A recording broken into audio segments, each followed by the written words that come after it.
প্রবাসীরা যে এত কষ্ট করে, ঠিক মতো খাবারটা খাইতে পারে না, অনেক সময় বেতনও পায় না, মাও ভুল বুঝে, ভাই তো ভুল বুঝে, বইনেই তো ভুল বুঝে, বউ ভুল বুঝে, বউ মনে হয় বাপের ভাই মা বাপরা দিয়ালা, আর মা বাপের মনে করে টেহা মনে বউরা দিয়ালা, গত মাসে দিয়েছিল অহন দিয়ে আমরা টেহা দেয় না, কিন্তু তে যে বেতন পায় না।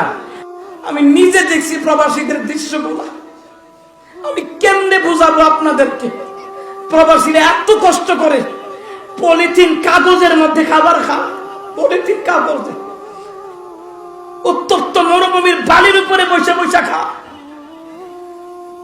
আমি এবং সোহেব আশরাফি গেলাম, ওরা তো আমাদেরকে দেখলেই চিনে, দৌড়াই আসে, হুজুর কেমন আছেন, একটা ঠান্ডা খান। আমার কি ভাই, আপনারা যে কষ্ট করেন, মন তো চায় না আপনাদের কাছ থেকে আমরা খাই।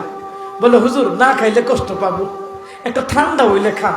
তা আমি কি ভাই ঠান্ডার দরকার নাই, আমার ওই 1/2 লিটার পানি দেন, 1 রিয়াল দিয়া কিনে, ভাই আমি পানি খাই, তবু ওইটা খাই না। হুজুর পানি খাইবেন, এটা খাইলে তো আমি খুশি হইতাম না, অন্য কিছু খান। আমি কি না ভাই, আপনারা যে কষ্ট করেন, যদি আপনাদের দেশের মা বোনেরা দেখতো, আমার দেশের মা বোনেরা দেখতো, তাহলে ওরা চিন্তা করতো, বলতো দেশ হয় রিক্সা চালাও, এত কষ্টের দরকার নাই।